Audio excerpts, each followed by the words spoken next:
e toi whatalofa atu le nei tai a fou i le leifua mai o sio tātou ainga ia i le soifu maua ia masi fo'i o le malo si fou o le ola fou o le wha malolonga fou mai le lii ia i le nei fo'i tai au e toi whalofa ma whatalofa atu le tātou ainga ia i le suafa au le lei o Yesu ia i le nei tai au ia greetings and welcome ma lole se funia e whatalofa atu i au na tofia le tua i so se whatawhaitaulanga fia whatalofa atu fo i au singa o le tala le lei tinam tamama tua le lato tako inga ia me se fo i le lato talo leo ia i le aso ma le aso ia ua lawa whaiva au auna ia o tama whanau a Samoa ia i le tala le lei nei tai au ia leo tatou iai le soina o tatou o kalame ia ma le sunga i whaafenanga nei le sunga ia Timo ia malanga mau mai Wellington ia ona o nisi fo i fuafuanga ia leo mau ai fo i malewa noa ia tatou te lau lo silfa ia i lungo peaunga ngalo lea ia e mamoli atu se whaamalosi e mamoli atu se upu whala ei au ia o tatou iai nei fo i waitau ia o tatou savalinga ma le folaunga watalofa atu lau sunga whawhungaina ni taia ole se fomia ole se fomoa malangi o pai e fo i o whapelao na mago baile e fo i ala ata watalofa atu o ko ia Samoa e fo i tai au fo a pai mai fo i wharu wa lei tai au monino ma tai au stoa ia i le lofo le lii ia e ma se fo i nei fo i aso fo i le tua no to so fo ma se matuola ia tatou whailoa ia i langa le lio le tua ia whawhilo e tu fo i so mai whawhingaina whatutua i so se whatawhaitaulanga ia o lopu no mga koe ai ia o tatou roke e ia tu no mau ia so sa tarofa i le so ngare li pure nei ia e mis fo i le ofisa baru e peona ia ili nei fo i whaamagoe o Global Kingdom TV, ia, malo se fo mia, malo se fo boa. Ia le ri. Amen. Whaftaila sunga na whengainga. E peua.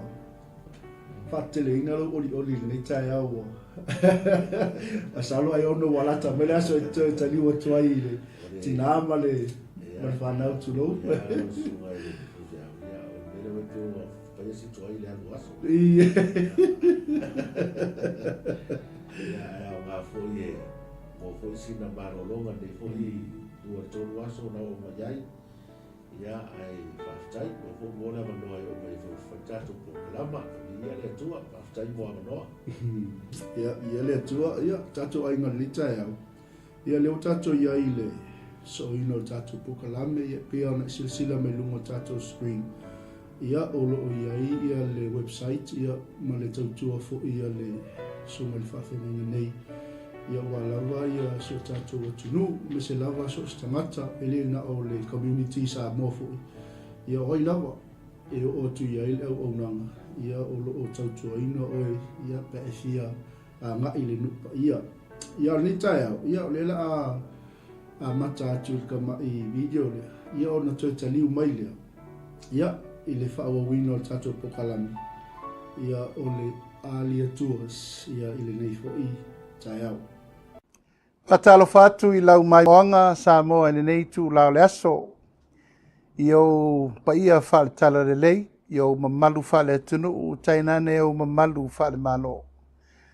Au le nei wha manuianga e wha singotonu lava i le nei whala puputonga po le nei company fau ua whatuina e tau o le Alia Tours. Ona ua iai le whamoemoe lātou te tāpena ina, tulanga uma mo whamoemoenga o tangata mai moa, ma tangata fia whata whao de lalolangi atoa, ai me se ai e fito i tonu la lato o nanga i le nuupa ia i Usalema po Israelu. Vea nei awa no tā ua mo le tuaimo mo ngā lofa a unei, la audi le mali atoa, le watea po la tai fosi, o le ministao whaatoanga ma whai ngā whaiva e mo moli atuai wha manuianga, i la o tau tau mawhainga. O Yerusalema, po le nupa ia o Israelu, o le nuu o le atua, mao i e tau nuu ma i ai tuli inga o le lalolangi i le tala whasolopito. Ma o te matua i o lango ina la o tau tau mawhainga. Ina ia manuia, ma maua i lato uma o e o la malanga siasi, ma malanga mai moa i le nupa ia. Wha matalanga uma ma mai moanga ese o lo tusia uma i le tusi pa ia. E wha mautu ina ai lo tātou telitonunga, ai maise lo tātou wha tua. I le tau langa ma le wha o la tanga na saunia e Yesu Keriso mo tātou. Le auto sila umai vaenga ese o le nupa ia Yerusalema. E peo na o moli mawina ina ua o wa siasi fo iai i le tausanga. Ta si vaiva ma le tausanga luafe. Whamanu atu le tau mawhainga a i lato uma o e o la atau aveina, ma puleina, ma whaafoeina le alia tuas, ina ia manuia la o tau tau mawhainga. Whamoi le atua, ma i o tau mana tua, o lo iai le whengainga Samoa, ma Yerusalema le nupa ia. Whengainga le atua o te whamanuia, ia i lato o e whamanuia i lo nu. Mai o te whaamalaia fo ia i lato o e whetu i lo nu. Yerusalema i o i mata o le tua i le rarolangi nei. O le nuu fola ina na fola i le tua. Mai a apera amo se ia tau nuu le nuu o le tua. Ina ua malanga i lato na whaatau nuu ina le malanga i kanana. Ia manuia lo tau whaamoe alia tuas. Ma ia alofangia le tua ia whaatau nuu fofanga uma. Wa utou tape nanga ina i le nei au nanga tāua. Ka manuia le tua, soifua mai manuia. Greetings and talofa to you all, our distinguished guests, ladies and gentlemen. I wish to convey my sincerely appreciation and my blessing to the Aliyah tours for such a great initiative to start this tour company to accommodate all the people that wish to visit the Holy Land of Jerusalem in Israel. Jerusalem in Israel is the land of God on earth. That is where all the history is written and all the history will revive in future when Jesus, our Savior, will come back. I wish to congratulate the Aliyah tours and the people involved, the management, the administrators, and wish you the very best for all the plans and preparation that will guide and look after each and everyone that will wish to travel to Jerusalem. I have been witnesses myself in 1999 and 2000 year when I visit Jerusalem. It's unbelievable. It's heaven on earth, where all the sites, the scriptures that is written in the Bible and the history and the present and the future, this is the land of promise that God has been offering to us. And it brings back all the strengthening of our hearts and our soul and our faith in Christian in this world where we're living in. I wish you the very best, Aliyah tours, and my only advice is to trust the Lord with all the plans that we are just about to deliver for all the people that we wish to travel to the Holy Land. God bless you all. God bless.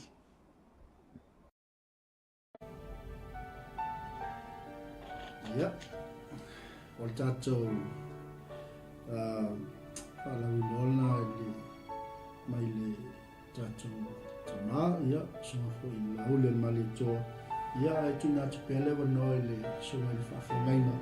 Ia se i tala pea, ia le auunanga, ia ai mese fo i.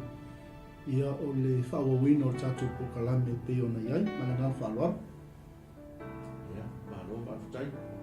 Pasta pai, le valua pe o tui vai, ia mana te fo i o le sa ta mata, ta tala mai tātou o kalama mai le aso nafi ia e mo whamoe ia mo le isfoi o vaenga i fia o e whamise tānoanga ni fo yaso ia whapita o ngawhalawa mo le tapu e ina fo i ma le longo kuleri o so tātou tunu ia tātou fo i e leo i se ato toa ia e whapena ona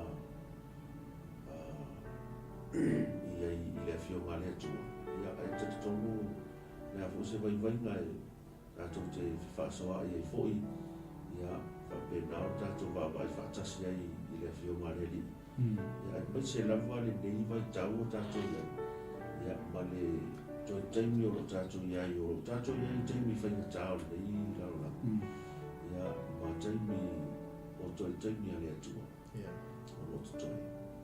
And we are very much living in the end times, and these are the times prophesying in the scriptures.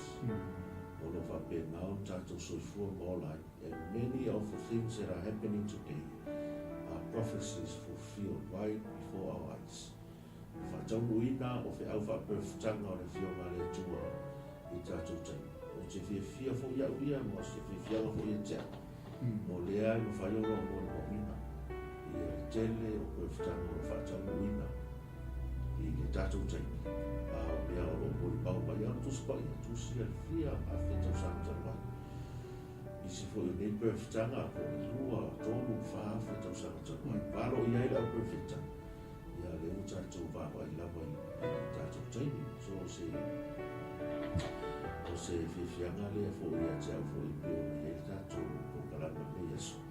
Ai o le o msalo i whia ai le o atu se whautalanga tu sa i o tātou a lia tuas. Ia msalo i whia a ma tātou se tāna i le. I saia lea ro mta upu e fast food hua. O fo i posku. Pero no fue chauín, e pese ia Iova, i le pese fo. O lona vi inga mai le tū inga o le nangala. O tau e o ifo i le sami. A toa mai e o tumu ai. O tau numu tū matawhana. Mai e o nufo ai. Sing to the Lord a new song. I pese ia o tau i le pese fo. Ai o lo polo ina le perfecta. Le nufo anga whapena o na au mai e pese fōu lea ma le vi inga lea. E au mai i e o lo au mau tu inga o le laulanga. O e o ifo i le sami. A toa mai o tumu ai. Whapea fōu i manuu tu matawhana. E o te loa. Ia o lai whasino mai a tātou. O wala au mai perfecta. Ia tātou e le ngata o tātou o tangata Samoa. Ai whapena foi o tātou uso atu motu o Pasifika, o Tahiti, o Tonga, o Fiji, o Vanuatu, o Tokelau, Kiribati, Niue, o tātou o nuku tūma tāwhana, o e o nofo i mea mao, o e o ifo i sami, o lo wala au mai, pese, i pese foi. Te toro foi whamoe moe, te pei foi o na mori mo mai la fionga le tua. O le mea e oso ai le la ma le mea ngoto ai. E wala au e le atua le pese o le onosi. That God will call forth songs of joy. So le e pei fōninga o tātou lea wala wina pasama. O le wala au ngā lea, e tātou te wawa ai fō tātou fō i anga nuku ma tātou fō i tū ma ngai whanua. E pei e o mea umalava e whai o le pese. Ia me peo le o mea ia a poto sa moa i rua me whai mātu fo i whaafonga ia o le tau mawha ia o mea ai ia ele ngata i lea o pese a whai upe tau alunga ni mea o tātou tunu ia tau alunga lama i pese ma whaafia e whapena o na pese ngore lau whanua o aso whanau e me pese o maliu e pese langi fitaria e pese o tātou tunu. Ia e whapena fo i mo meo wharuwhalenga. So se potunga lava, any occasions of our culture, it always involves not only food, but also singing. And God has called us as a nation. Ina ia tātou me pese, I le pese fo. Te lo fo I, o le pese rare.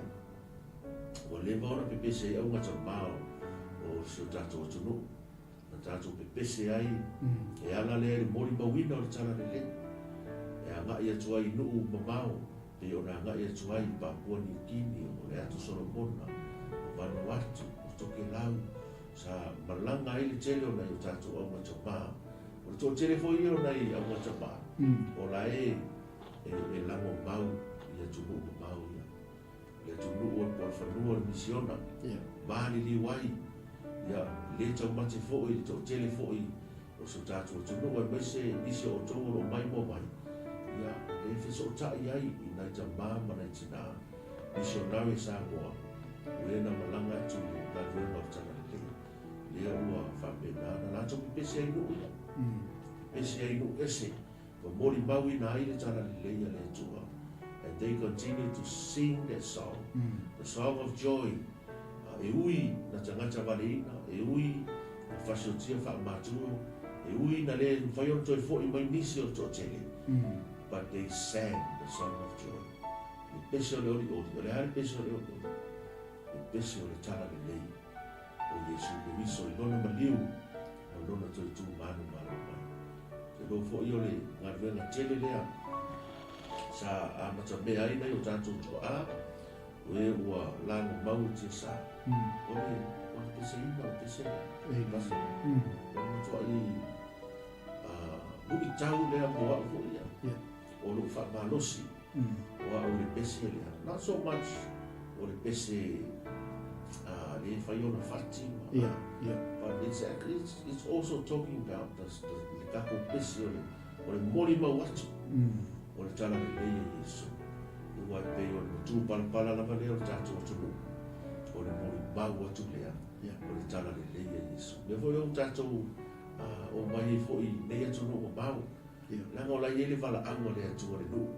Tātou whapea tātou so tātou le lei. Ia ai maisi o se anga wha o se tangata mani mea rofa. Ai ele teimi e tātou te whai ai mea ma whamanuia mai le atua. Ono le pala aua le atua le nu. Lai pala au mai le atua ia sāpa. E peo upua al pese masane o tātou pese ai o Samoana ala mai. Whai ai nei li whaafutai li pule ua mai. No mamao ua e mawai. Mea le lei ati ai o lo mamanu ia mautu. Ia mautu ma tā upu tau Yesu. Le la tātou te au mau manopi ai. Ia tonu mau. New Zealand, Australia, Amerika, Hawaii. Ia o to telefone o tātou tangata. Ua nga ia tu Europa. O le atu Asia. Fia lava le mea o nopi ai ai. Ua wala au le tu le nu. Le hoi lea e so se mea tātou te oa i. Nai o tātou tangata. Tātou wawa ai fo so se mea nga i ei saina. Se mea nga e intia ma nisi o tunu ia e mua lama whaatu le e pisinisi a ikia ma sai so tātou tunu o Samoa so se mea e nopia ia e mua lama wawa ai se vaenga o se whale whai se lotu whaatu wai le whata le tua ia ma pese ai le pese o le lotu a le tangata Samoa lango le tātou matu parapara. It's our DNA. It's who we are. It's our identity. Na mai ele atua, ma whai mai ele atua I nati le, whai nati ai o tātou tangata. Tātou te oe ta watu Yesu, I se anganga o rei loa, ma whaoreina I a tangata. O re pese la rea peo nā, tau amata tua se whamutalanga. Lea e, na pepese e o tātou tua a. Lea ua lango mau tia sa. Ara tele I o talani pasta mai. E winga fo I palanga fa misionari na tātou matua. Me se lava le teimi o nai tō ina la mosa. Ia whaita wina fo I te lo tustusinga. E se tustusinga sto ina fo leo whaito ese. I mai marua. Ia e me se e tusi sto ina o oka whaipolo. Nai tō ina o mani liu. Ia ua tā oto mai tia sa. Ia ai whaftai le tua. Ia lātou tustusinga. Tau whai whaamau ai. Ia le tele o whamatalanga. I le tele o tala. Na whapenau na whaamau ina. e ala lea malanga atu o mai tātou misionari Samoa i lava i tau whai mai tususinga nisa tususinga na tau i whai mai wa mū loto tangata. There was a fire burning in their hearts. Whai wa mū loto wa watu mo whape atu o hao nene a wina atua. Peo le tala Isaia ina wala au le langi o aise o te au ina atu. Whai mai Isaia o hao nene le atua a wina atua. Te lo fo i o le afi lea sa mū i loto o tama. Ya. Lea lava i mū i o tātou loto. Le lava i mū i o tātou loto. Mai lea o ngā tupulanga, i lea o ngā tupulanga. Ia lea lava i whaawau e ar tātou pese. Te tasi le neo au au nanga, o ro whaawau ina i le pese lea. Au nanga le Global Kingdom TV. Lea o ro tau manu woa i pea, ma pese i pea, le tele o au nā le tua. Ia o ro hanga i mai, i lea i tūla, ma lea aso, ma lea vai aso, ma lea masina. Lea o longo longo puia li i pea, le tala le leia le atua, ma pe pese pea so tātou turu, e ala le mori mawina o tala le. Langa ie le aso, pasta mai. Lea o mori mau maritus pa ia, e iai le aso, e whape nā o na toi su e tangata le upo le atua. Ua le o toi. Whaimau le aso le sola i le toa, le lavna vaha. Whaimau se whetala i mai ale upu, ua le se upu. Ua fio ese le ngang pa ia wai. E alu le ngang pa ia ma ave le kare sia le sitiama. Ua le se upu le atua. Au le temi neo lo tātou tau tufi tau whao. Yanga le li e ala i lana upu. Le anga i tupu le whātou tua. E o tātou whalo longo pe le upu le atua. So le mana ia i o tustu singa ia pasa baika. Sa mo foli te ia manoa e whaitau ina ia. Tusena i tau ina ia. Ia o ata ko ia i lisi. Vae ngore tusi. Sa whaitau ina. Ia ma whailoa mai fo. Ia nisi fo e o tau mafa o lo tātou tau mafa ina ni fo i vai tau. Ia e peo na mafo mai o no ngā ruenga whaamisana. Ia kai peo le mai ia tustu singa. E o le whaavela ina lava ia o tau mafa Samoa. E whaavela le suavai. E pulo le suavai. Ia e te o atu ia nei tō ina i New Caledonia. E ele nuu o le atu moto New Caledonia e tau lau tau te mine o lifo. Ai sa ta ua yaso ia o lifu. Ia ai lau atu tō ina ia wawa ai i le whaavela ina fo i vai atu fo i whaafonga anga nei taia. I le whaavela ina o tau mafa a lea fo i atu moto. Ai se ele pulo se suavai. E saka le vātu fo i whaafonga anga ia whaai poli whauri. Ia ona umalole whaapuna ia i mani pepe. Ia ona si i mailo la ia le. Whai mailo leo tō ina. O mailo leo tō ina mato au mai i Samoa i nāwa i tauri. Whio inga o whaalotu ma. O mai wa ai atu ma mai le tau mawhai Samoa. Ia ua wawa ai atu nei a inga Samoa mana i o lato ai. So e se fo i whainga o ia tau mawhai. E sini no tō ina misionari. O le aare tō inga tau mawhai le tō ina. O le whaarifu. O le whainga lea o tau mawhai le nuo rifu. Lea o ta ua nei o le whaarifu. Lea le tātou tau sami e aso sa uma o te roa e pesa tau sami tau whaarifu. Ia, moni ma whamaoni le sale tele. Ia, o fua ia o ngā ruenga whaamisona. O tau mawhai e le o tau mawhai Samoa. O tau mawhai nao mai le whanua le misiona. O evidence ia. E whailoa mai e ia malanga ana i o tātou tua a. Mana i o tātou tua maa sa pese ai. Lea o tātou whawawina le pese lea. A lea, o lo tātou wawa i atu le lumanai. Wa e le ngata o le tuanai. O le taimi nei le wala awa le atua. Lea ua matua i sala lau le pese a Samoa. So se whata whaitaulanga. So se atu no. So se ngangana. Lau i ei misionari Samoa. O lo tātou pese. Ai o lo tātou wawa i atu i le lumanai. I le finangalo le atua. Tātou te wawa aina i atu e whafo i le pese lea. I te tonu Jerusalema. I le mea na mai ai le tala le lei. Te lor tala le lei sa tu lima mai e Iutaia. Pe mai Jesu e mai ai Iutaia le whaotanga. Le tala le lei le. O upula me tala inga Jesu fai mai ai Iutaia. Tu te leto i loa mai au. Se i o le aso, tau te pepese ai le pese lea. Ia manuia le fio mai le suafo le li. Te tonu la le whamoe moe. E le o to te lin tangata i utai. O lai lo le whatio le pese lea. Amen. Yeah. To iti a le pasene o le population i utai. La to te tali tonu ia Yesu ke viso. O ai lai a vea le. O ai lai o ea o le pese lea. O le wala au lea le atua le o tātou tangata. Tātou te oe. Koe whafo i le tala le lei. Ma se kako oe ha ole pese o le tangata i utai. Se ia o na wala au i utai e lato mesia. Le peo na walo ia e le au profeta whai mai ina uawe ese le veli o lato mata. Na lato i loa i le li na lato tu ia. O lato mesia le.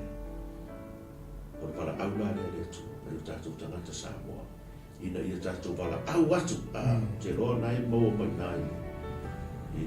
I saia lo ta o lo so ba lo fa i pos fusu ta su lo fa mai o tou o e mai tu inga la la ia o tou fa lau de lei le ala o le ri e so ta mo fa ta watu fa mo fa mai u ya tu i na u ya tu ia i fa toa te u le ala o le nu fa lau de lei i na fa lau de lei ia le ala tele ia u se ai ma ia wha tu i lunga se tanga vai mo le nuku. Wha uta ua wha iloa i ova. E o e turu inga laulang. Wha iatu i le tama whawhine siona. Wha uta ua o mai lo wha aola. Wha uta o lo ia te ia na taui. Ua iona lunga fo i tutongi o ana ngā ruenga. E ngoa fo i la tau o le nupa ia. O e o wha tauina i ova. E ngoa fo i oe o le a ai e uia. O le a ai e le la foina. E ora tau ti o le fionga le atu. Ali basta ma. Bible se la tau sanga ai le io o ia Yesu. Na tula i mai i sai e la na runga fa profetana. It was 800 years prior to Jesus Christ. And here Isaiah prophesied. Ma profetane mai ma profeta ma sao ia tato. Foi mai ia tato teu le ala. O le nu, prepare the way. Whalau le lei le ala. O le nu, iau ese ai maa. O le ovo iau ma whalau le lei le ala e. Tatu te o e suatia le ala mau ese maa. I fo i tala hoi le sa mo le maa. O lo iai le maa tui ma le maa tala. O le maa ngao ma le maa whaala vea au. Lea a o na. Whaia tatu tala ia alofangia le atua. Ia le toi fo iatu ia. Au ese maa o ye ma tui ma tala le ala ia fa pena le fa mai saia tatou te o au ese maa a ia fa atu se tanga vai amen o le sili o ai tanga vai o le atu. Who is the banner of God? Jesus is the banner of God. O Yesu o le tanga vai le o le atu. He is the banner of God. For the banner over me is love, and love is God, and God is love. Hallelujah. Praise the Lord. For mai lea, o whailoi Jehova, e o turu inga o le nalulang. Whai atu tama whine siona, o mai lo whaola. O whala aula le tua, mo tātou tangata sa mo. O e o mai i mea e mamau i vasa. E o ifo mai sa. For mai o tau, e o mai me oso ai mangoto ai le la. Vala au o le fino siona o tou turu inga no lan vala au o le tua le fetalai o tou turu inga no lan vala au le fino siona o mai lo falta si fa punga a tu mai i se context o fa malu si au ni tai o tou sa mo a o pese o vala au turu inga no lan usu le pese se e fa longo yu tai ma tau whai atu iai, ua o mai lau whao. E whaola lane, e pe ona waro ia Yesu, vai mai Yesu, i tai ato te reto i loa mai au, se i o le aso to te wala au mai ai, ia manuia, lea fio mai le sua whaoleli. Blessed is he who comes in the name of the Lord, Baruch haba Hashem Adonai. O ka se wala au mai nātera. This is a great calling. And the mandates were mai ele atua mo tātou nei o tātou tangata Samoa. And I'm so privileged, Pastor Mike. Se maua tele nei wala awa mai ele atua mo tātou. Wai tātou o manatu mai ele atua. Amen.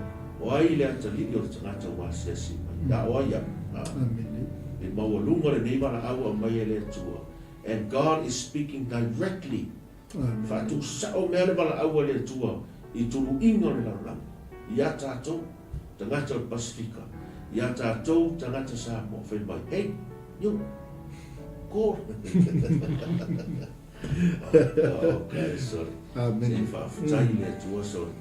Wala au sao mea le atua. O oto.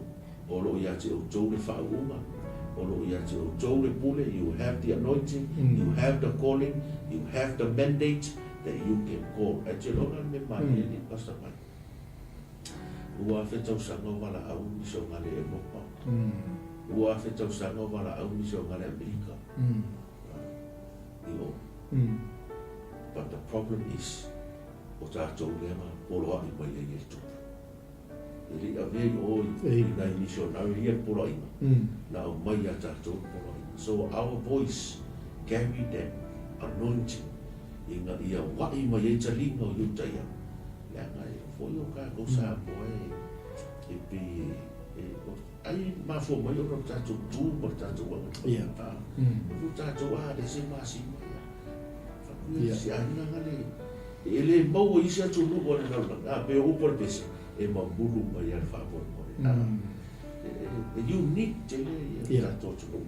Amen. Such a way in our culture because we have a family-oriented culture. Amen. O se anga nuu e mawhanawhana le si o manga whaare ahinga. O le ala hoi le whaingofia o ngā relate. Ia le mori ina o le pese ma le tana le. E tau whaila mona fo i e nai tangata iuta ia. Pea tātou pa ai e mea ro tupu mai. A le o mori mo wina tu spoiwe mai o tō whamitara loto. Ma whana o Israel. Hallelujah. So I challenge you Pana ia yo le ngor pukalama o faswa fa ye ta yo pukalama ta tu fa when God calls. Le a vala o mai tu Samoa o le vanga vala o le vanga vala o mai tu pe o le tau ye te o le so na o e ta yo te yo ya i vala o tu. God is calling you and I don't know maybe you are watching this morning. Se tasi fo yo mai mo mai se talavou, se tamau, se tina, wherever you are. Maybe you're watching us in your car, you're doing your Uber. Maybe you're watching us on the road, at the airport, maybe at the comfort of your home. Or e tonu fo i rufale o e mai mo mai. It's not an accident. A tonu fo o tau whiwhiri no ma fo whau po rea e le pala awa le tui tau. Sao e no tara no mai fifi au i tau. E le hoi po e alala mani tai au mai mai mo mai. Ua umonta no atu fifi au i tau o se ngaru e ngai whai miso. Nari po le ase mea wala oi le ona le tua. Go for it. God is calling you. Arise and shine, for your light has come, and the glory of the Lord is upon you. Nei se teimi toi whatari e. The anointing of acceleration is at hand. O lo ua ho mai le tua, man whau unga accelerate teini ngā ruenga le tua. Tātou iai toi teimi o le tua, lei se teimi toi delay iai le ngā ruenga le tua. And it is also my prayer that every delay and every denial be removed in the mighty name of Jesus. Asa ngā iane ayo time when God calls. Amen. O le alau tali wala au le tua.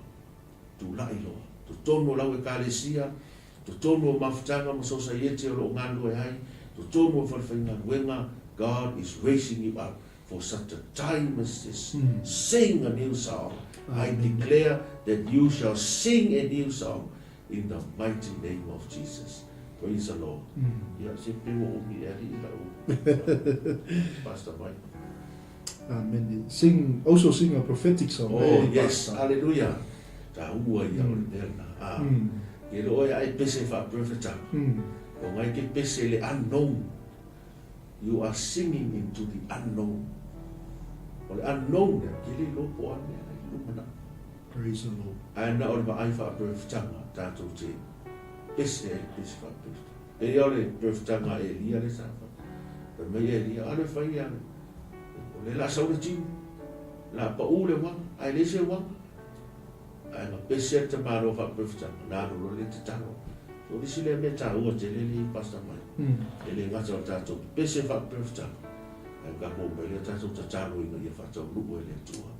E mea na mai e le tua o tātou roto. So as we sing and declare the goodness of God prophetically, and we pray that God will make it come to pass in our church, in our lives, in our ministry, and most of all, in my Lord,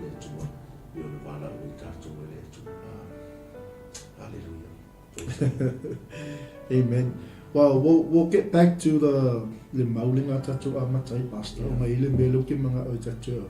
Pa le la vai foi o tatu kalaminita. It's only 5 minutes video. Ia le la tatu anga ia tu wala vale ni fala o loa o le o nanga ma le tautu o le alia tours.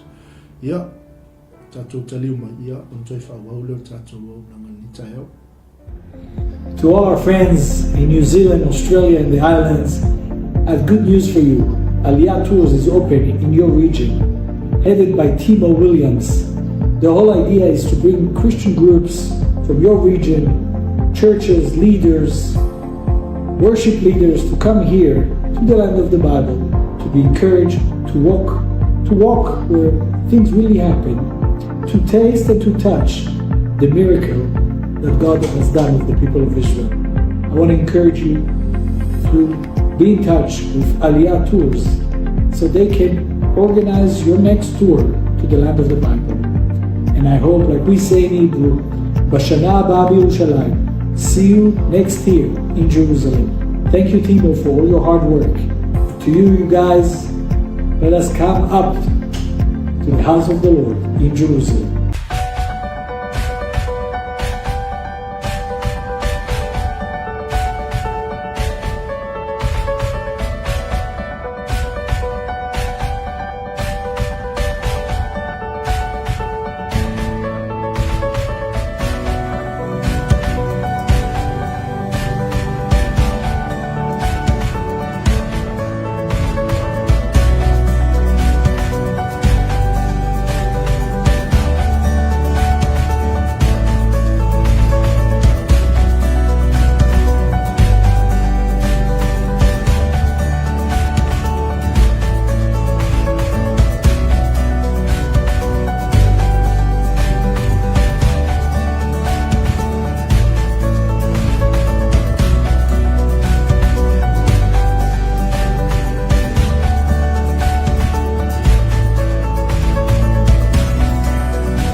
I have taken 2 tours of Israel with Pastor Timo in 2013 and in 2016.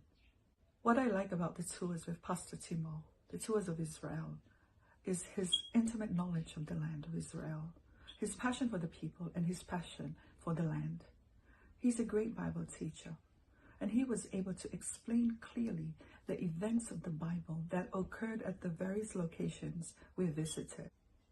One of my favorite memorable experience of Israel was in Jerusalem, walking up the hill, Via Dolorosa Street, and imagining Jesus carrying the cross up the hill to be crucified. We were so emotional that day. It's beautiful. It was beautiful to experience Jerusalem that way. I highly recommend the tours of Israel with Pastor Timo, and I look forward to joining one of his tours in the near future. Shalom to the beautiful people of Samoa. My name is David 𝗗𝗚𝗦𝗖𝗟𝗔𝗜𝗠𝗚, and I'm a tour guide here in Israel. I'm in the Valley of Jezreel right now on Mount Carmel. And it's been a pleasure working several times already with Brother Timo, and I look forward to work again with him and the beautiful groups that he brings. Really nice people that are a blessing to us, to this country, and I have a wonderful time going through the country and sharing and learning about all the different important things that happened over here, and being part of the amazing groups that he organizes. So I just want to bless Timo and send him my regards, and to tell everybody that is considering coming to the Holy Land, to tell you that Timo is really the best option. All the best. Wow, praise the Lord. Lo sumai le kafe na inga le tae. Ai te tele I toi anga I atu me lo te fia pa I. Sei ono le design le o te wa ai atu le tae. Sei e sau noa ile designing o le loko. E ma se foi o le ala vai o lo tala noa mai le ingoa whai ngoa ina I le tautua ma le ona pastor. Halo pastor, o le ia masalo whailo ai le loko le wingo ia misio le ingoa. Ona o le ingoa le nae o usamo. Le aria. O le wha ahoi lea whaofolau o Samoa. E peo na whemalanga I le ngata o Samoa o telefonia o Tumoto Pasifika. Ia e peo o Samoa la masa. E peo le wha alea e watu ua fulea. Ia la e peo na langoa I le. Ia maona o le la whanga. Ia peo wheo le atu noa o na te tele matangi mare le fora ngona o sisi le o le la fala se ia whaia ina sabita e lao o whaai ia mawhaalotu ia sa whaungai nei misionari ia pewe o na lau silafia o le o ato misionari sa na o atu wa ia ato mwele o whaai ia pepe o wha sa ia le sa tang o whaalotu o atu sa vali o file mule sa ia ma o le sailinga lau sei moa o le lea o nanga sa wawai lama I le atunga po le a sei moa whai moa te lea hoi moa ia ta ua le ta ua te o le moa o mai reflect mai ai le whi au tau mo mori o le whi au le tau whai le o nanga mori atu le lai peo na tau sisira mai o le alia a o lona ngana wha e peru o le alia alia o le wingo le upu alia I le ngana e peru o le journey o le malanga ia o le going up o le anga yatu I Yerusalema e rai pe ona wha ingoa e fo I utaia ia le ngai o inga le whai taimi nei so se tangata Israel o e alu e toi fo I e nofo mau I Israel e tau o le making alia o le inga toi fo'i le malanga se toi fo'i au mau I le numo le atu me lau o fifi le whai moa I le nei fo'i au nanga o le malanga e o atu mai turu inga lau langa it brings a concept o le malanga from the ends of the earth e o atu wha ma nga I atu making the journey ma nga I atu Jerusalem but o le loko le o le loko sa tu sia fo'i se tas fo'i o atari whare anganga I o mato kalesi o atina te taumi mai le fio amo si umu wale mei o tosi ato tongi te si umu ni Tode.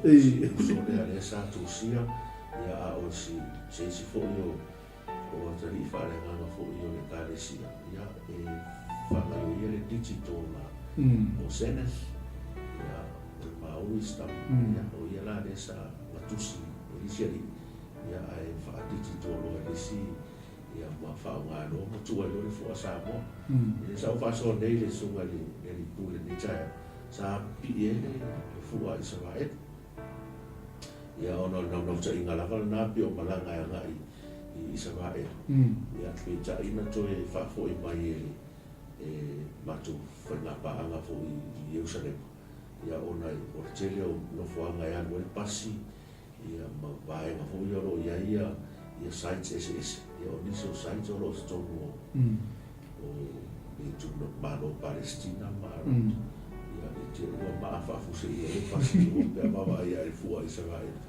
ia le lava le tu e o tato tanga vai ia o te lo fo io se vai na tara fe ngai fo ia o tu e tanga vai o tato malo ia pio se fa ma na mangale pio le ia tato o aria fa tai pas se la o alo sa so mua e se tale dio ta maiti ia ole mana ia tele no wa ai tu no le o le ala pe na sa uno ia le ala vai fa matala mai la vai le loko ia le ngo fai mo ina ale la tato toi fo ia tu ai le tu si le sa le i sa ia na fa su ma le lua fe po se fu wa le sa tato ia le amtanga na fe mai pe se ia io vai le pe se fo o le mela lo te fia toi so tu pasta ni ta fa fo ma tato ai Mele so o lona vi inga mai le tulu inga ole lalo lang. So ina whainga peselista ngata e le fo pese. Pela na sa non ni taia. We need to sing a prophetic song. E o to ele le fa o tanga i to tono i taia. Le fo sa e fa so mai fo ia. O kuspa ia kamba ia mo kwam ka ki ia o no la to malu nga. Ia e le tali tono ia Yesu.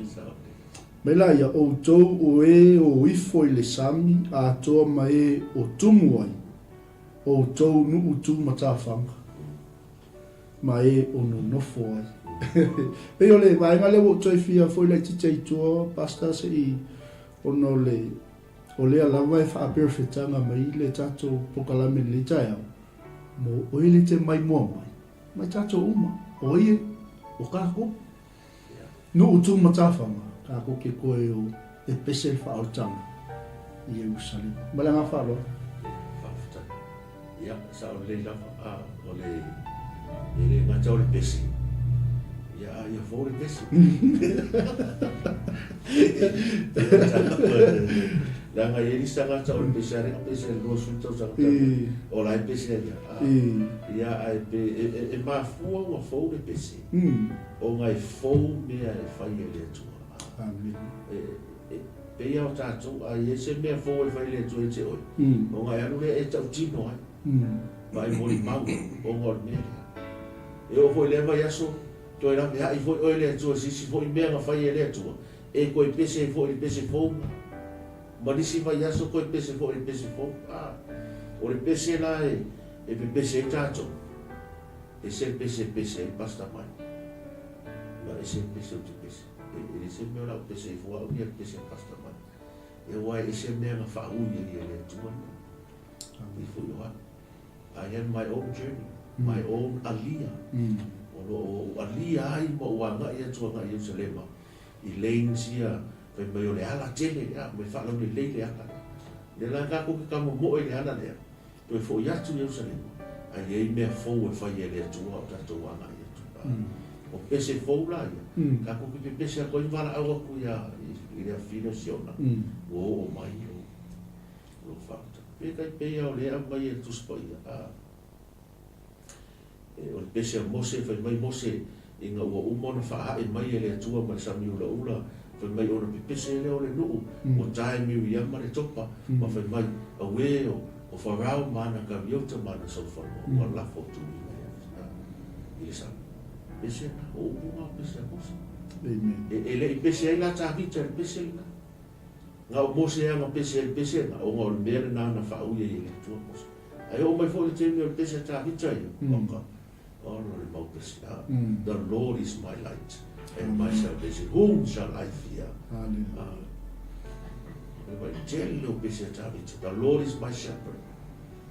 Yo follow yo Tele o pese na pese tabita o ngai fo me na fa uye ye ne tu tabita e vola tonu fo I ma le ato to e lo to. I believe that you shall sing a new song o le a e pese fo o no le a fa ye le tu se me fo mo and as God continue to do new things and do great things for you e fa pe na ona wa we ina I lo to tangata you tai how come manuia va pe tangata ne how come me fa pe na ona fia o si le meri basta ma ko o you sale ma se tasi to sanga ma to sa va ya I Feast of Tabernacle fa si you no mai tangata you tai what why how come you come all this far you go mountain to my how come we see the joy of the Lord we see the joy of the Lord you go mountain to my sama vali no mo awalo Jerusalem si o toinga na ngona le e fa o Sofia pero o kore tu o e fa o Sofia I mo ya lo loto tangata you o le fulfill ai leo o le destiny na tangata you tai kai pe o le tala le au mai le tuspoia I le tala ya ruta manao e le mawhai o ma fulfill le destiny a Naomi ma fulfill I ma o ye ruta ai ma fulfill for le destiny a ruta le tene no ese pe ale ai Naomi amen so Naomi a representation le is a right Ruta or representation of that and we have to come together so we can fulfill one another's destiny. But it was not your visit. Pastor Mike, you shall sing a new song. And that is also, I pray that this global Kingdom TV will see and sing a new song because God is about to do something great and mighty. You shall sing a new song in the mighty name of Jesus. Let me just quickly pray for you.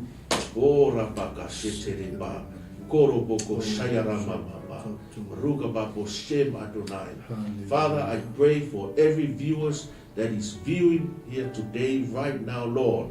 Grant the new song. Release the anointing of the new song so they can sing, Lord, hallelujah, your goodness in the land of the living. Sing your greatness, O Lord. So at this right moment, this very time, Father, inabi pese ia pese fo ale afa tai o toele tua ise ngaluenga to tele yo oi mua ole ave oile tua se me tele yo oi mua ole a faia le tua se me fo se me tele ele faia mua le tua mo oi ona mafo ile ole tautino fo my pese fo I decree and I declare you shall sing a new song in the mighty name of Jesus. Amen, amen, and amen. Hallelujah. Praise the Lord. Yep. Receive your blessings, saints. Ya talia u fa manu yanga ni tayao manu tato mo le no tasi me fula na on ya na wasi sila mai lungo tato screen ya na ya tato website ya olo ya malava informations ya pa ifia so tai mai le au na le tua ya tu sai oni malanga ya me se fo yo ni manaonga ya mole fia malanga tu mole no ya ai tu atu le no fa to lava ile au na le tua fa manu ya fo le loto ni tai ono le lava wa e to e sau no ile au tu le polkalama pe a vala au mai le tua Terusiano le au pa ia o le asa utali atu. O le wang whakari mai Jerusalem mai utaia. Ia I lau pese, pas. Yeah. Au lesia, e o soa e pe. Lai pese a lesi, pese ngā pese mai I kemi o tala boba.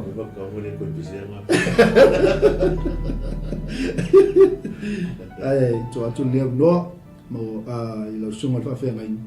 Ia o lea fo se me tai fia whapopo ai e tusa o le tautua mo le au nanga tātou alia tuos. Ia, ma le ngā whawa. Malau whaafitai, ia, manatua naua sirafia pa sisila I lunga screen. Ia olo I tātou website o www.aliatours.website. Ia pe te sua I fo I lunga o le social media, o le Facebook.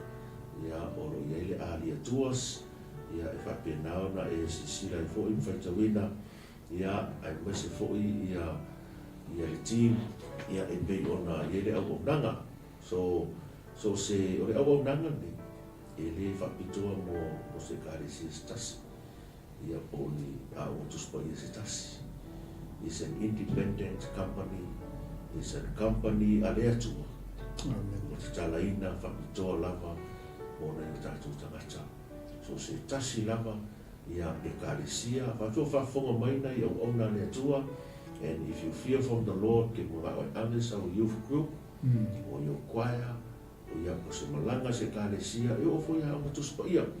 Tele fo ia nei o tātua o matuspa ia o iai, tono New Zealand nei, Australia, Samoa. This is a good opportunity.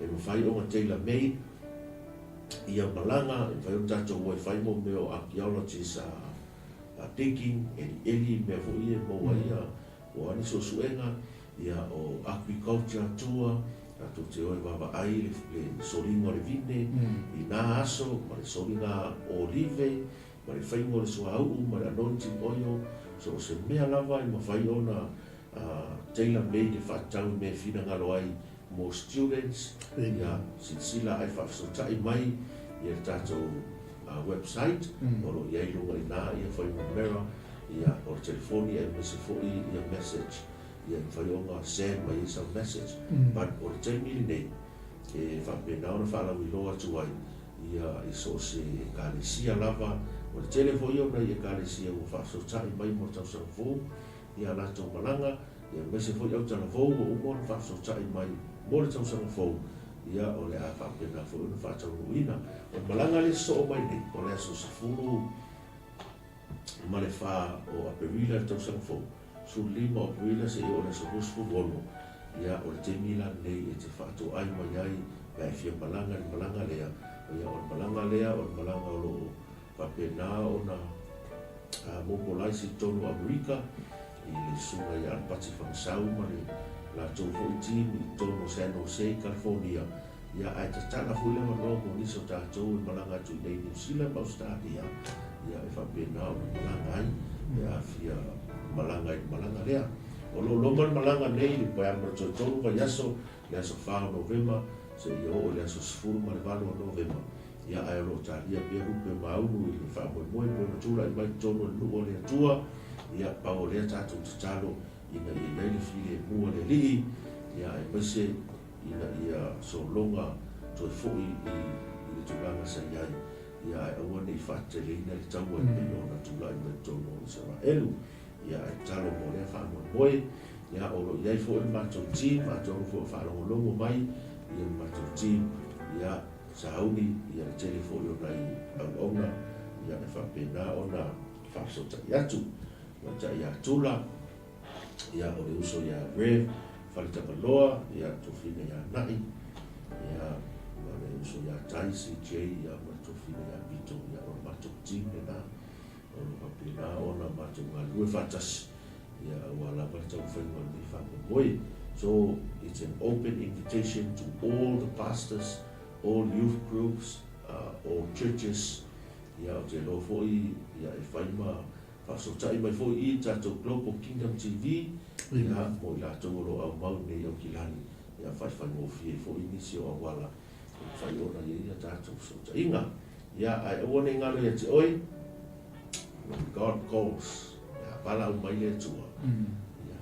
Sa au me tari wala. E fo este me wala au mai le tua. Aru I sala. Wa isi te me o tato ho Israel and our presence in Israel. Vava ai mai e utai o le o tato watu e tato te talo mo lato mo tato te o lowland rates for ima lowland file to toki para passes. You are already blessing Israel. O le o e whamanuia i le nu o le atu. A wao tupe e te tongi e hotel, te tongi e mea ai, te tongi e ia o lau whamanuia i le lau ele ele. So you're already a blessing to Israel. Ia ai o le talo atu lea. Ia i le tusai furu tato o nanga o le alia to us. Ia let us know we are here to help e tailor-made so se whainga malanga whato ai mai mo tato whamu. Hoi! Ia pe o le tatalatu le pe o le iei le whainga malanga. Pasta mai? Ia, nā no, ka whatai pasta mo. E le whio mo ni olo whaanga tina. Le tau duaso. Le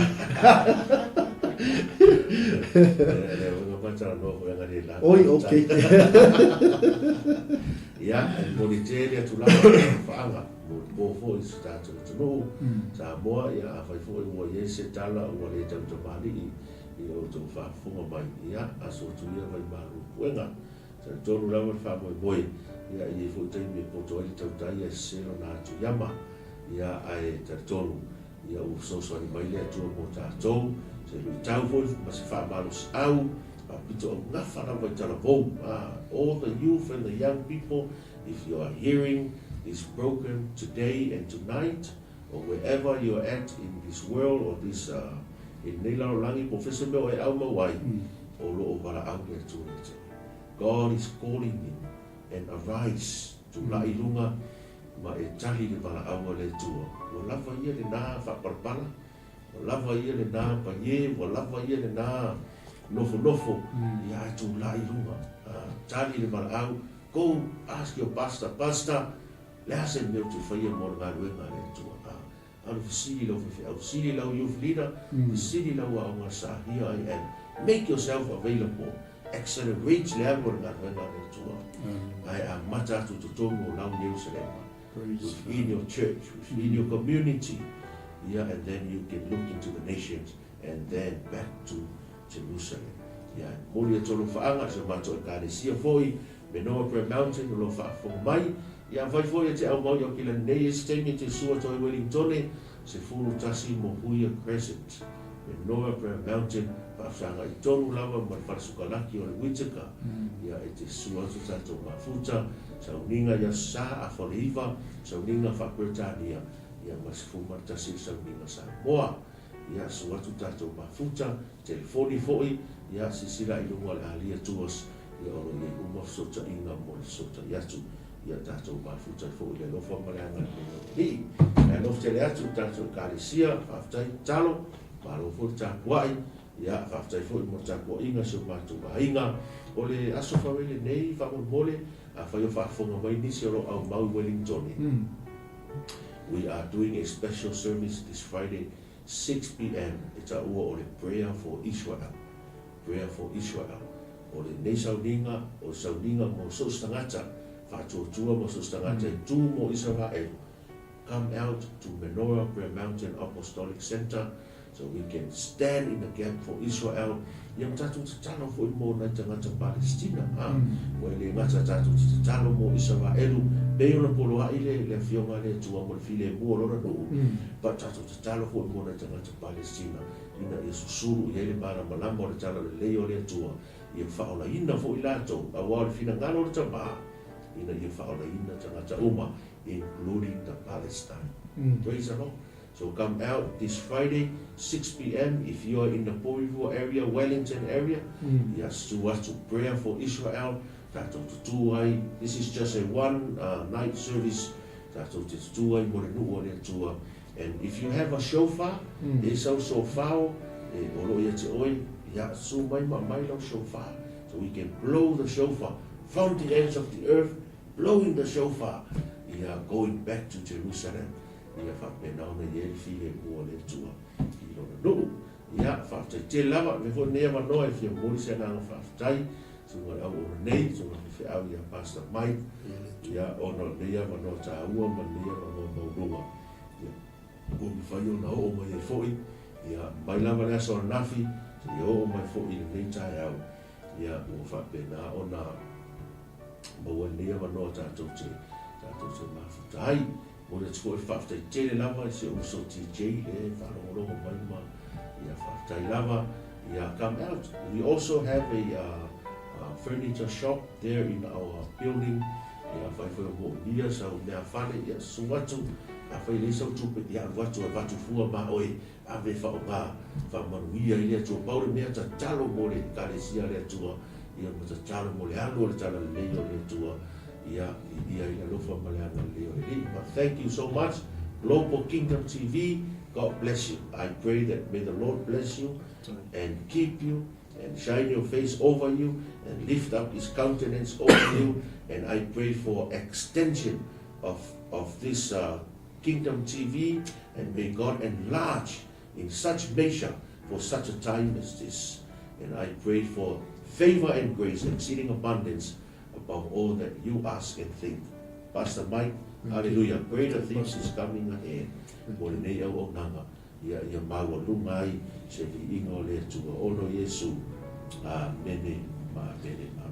Amen. Thank you, Pastor. Ole afiafi fu ya nane. Ia ole fu fa il tato precision for Israel online. Afa pe te fia awai. Ia so tai mal tato o nanga. Ia polo o nei fu tangata. Pe e fia tatalo mo Israel. Le fia nane. Ia ai moli atu fo ile fa tai. Fa toi lo sunga fa fia ngainga. Ia polo uso au. Ia ono le tu ina mai fo ile taimi ma le ono. Ia tātou te so tau awai ngā luenga le li. Ia ele suia upo mātou talu. Ia whaamania te lele tua I lau sunga ma ngā luenga. Lau whatele mo o tō uma, leo pa ia ma leo whātua tua. Mōli whātua tu fōi ia lofa ia I le tamai Benyamina, ia ma le tina fōi ia sinotu. Ia o ila ua fōi o mentor so le nei au nanga. Ia o loo whautuaina, ia ma sosonina le tele o tātou o kalami I le aso, ma le aso, whaftai ta talo, whaftai fo I le lango, ia whamanuia le tua, e mea tau nei, ma le songa I whawhingainga, ia Pastor Timo Williams, ma o te lofa tele mo o tau umalawa, ia malte nei, aso I fo ia, ma ia manuia, shalom. Shalom. Patalo fatu I lau mai oanga sa moa nei tu lau le aso. Io pa ia 𝚟𝚑𝚙𝚢𝚛 Yo mamalu fale tunu u tainane o mamalu fale malo. Ale nei fa manuianga e fa singotonu lava I le nei fa la poputonga po le nei company fo o fatuina e tau o le 𝚜𝚘𝚘𝚎𝚘. Ona ua iai le fa moe latou te tapenaina tulanga uma mo fa moenga o tangata mai moa. Ma tangata fia fa ta fao de lalolangi ato ai me se ai e fito I tonu la lato o nanga I le nupa ia Ierusalema po Israelu. Vene ia vano tāua mo le tuaimo mo ngā lofa a unei, la audia le mali atoa, le watea po la tei fosi, o le ministao whaatoanga ma whai ngā whaiva e mo moli atuai wha manuianga I la o tau tau mo whainga. O Ierusalema po le nupa ia o Israelu, o le nuu o le atua mao I e tau nuu ma I ai tuli ingo le lalolangi I le tala whasolopito. Ma o te matua I o lango ina la o tau tau mawhainga. Ina ia manuia ma maua I lato uma o eo la malanga siasi ma malanga mai moa I le nuu pa ia. Wha matalanga uma ma mai moanga ese o lo tusia uma I le tusi pa ia. E wha mautu ina ai lo tātou taritonunga, ai maise lo tātou whātua I le tau langa ma le whaolatanga na saunia e Yesu Keriso mo tātou. Le auto sirsila o mai vaenga ese o le nupa ia Ierusalema. E pei ona o moli mawina ina ua o wa siasi fo iai I le tausanga, ta si vaiva ma le tausanga luafe. Whamanu atu le tau mawhainga ai lato uma o e o la atau aveina, ma puleina, ma whaafoeina le 𝚜𝚘𝚘𝚎𝚘, ina ia manuia la o tau tau mawhainga. Whamoi le atua, ma i o tau manatua, o lo o iai le whea ngainga Samoa, ma Ierusalema le nupa ia. Whea ngainga le atua o te whamanuia, ia i lātou e whamanuia i lonu. Mai au te whamalaia fo ia i lātou o e whetu i lonu. Jerusalem o i oi mata o le tua i le larolangi nei. O le nuu fola ina na fola i le tua. Mai a apera amo se ia tau nuu le nuu o le tua. Ina ua malanga i lātou na whaatau nuu ina le malanga i kanana. Ia manuia lau tau wha moe, alia tuas, ma ia alofangia le tua, ia whaatau nuu fuafanga uma, wa utau tāpenanga ina i le nei au nanga tāua. Wha manuia le tua, soifua mai manuia.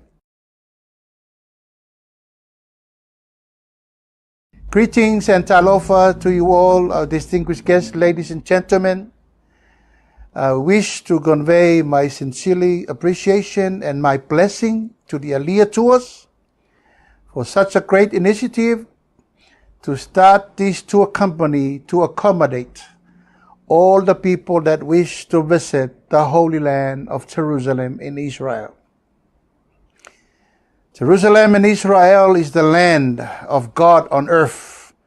That is where all the history is written and all the history will revive in future when Jesus, our Savior, will come back.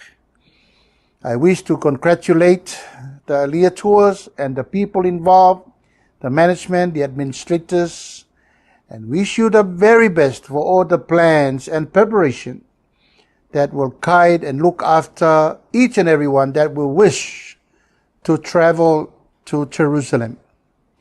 I have been witnesses myself in 1999 and 2000 year when I visit Jerusalem. It's unbelievable. It's heaven on earth, where all the sites, the scriptures that is written in the Bible and the history and the present and the future, this is the land of promise that God has been offering to us. And it brings back all the strengthening of our hearts and our soul and our faith in Christian in this world where we're living in. I wish you the very best, Aliyah Tours, and my only advice is to trust the Lord with all the plans that we are just about to deliver for all the people that we wish to travel to the Holy Land. God bless you all. God bless.